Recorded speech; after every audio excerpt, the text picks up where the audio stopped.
इथिओपिक व्हॉल्कॅनो इथिओपिकच्या अपार प्रदेशात तब्बल 12,000 वर्षांनंतर ज्वालामुखी अचानक सक्रिय झाला आणि क्षणार्धात आफ्रिका आशियातील अनेक देशांमध्ये भीतीचं वातावरण झालं। या ज्वालामुखीतून तब्बल 14 किलोमीटर उंचीपर्यंत राखाचे आणि धुराचे विशाल ढग आकाशात गेले।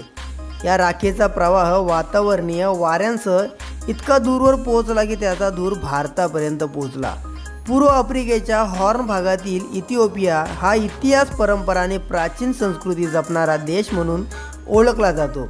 लाल समुद्राच्या दक्षिण पश्चिमेकडील या देशाला इरिट्रिया, जिबूती, सोमालिया, केन्या आणि दक्षिण सुदान यांनी वेढला आहे।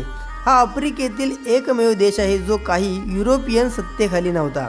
3000 वर्षाची परंपरा, स्वतःचे कॅलेंडर, स्वतःची भाषा आणि स्वतंत्र संस्कृती इथिओपिया देशाला आहे।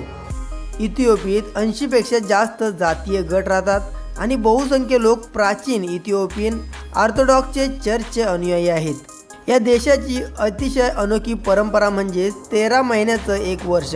सामान्यतः 12 महिन्यासोबतच इथिओपियात एक 13वा छोटा महिना असतो, ज्याचे फक्त 5 दिवस असतात। लीप इयरमध्ये हा महिना 6 दिवसाचा होतो। इथिओपियात आजही 2025 नव्हे तर 2018 वर्ष कसं।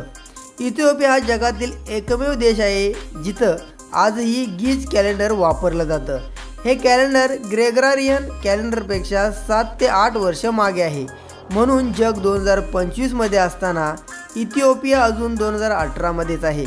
इजिप्शियन कॅलेंडरवर आधारित आहे, कारण इथिओपिया कधीही बाहेरील सत्तांच्या प्रभावाखाली आला नाही, त्यामुळे त्यांनी जुन्या परंपरा जशा तशा जपलेल्या आहेत।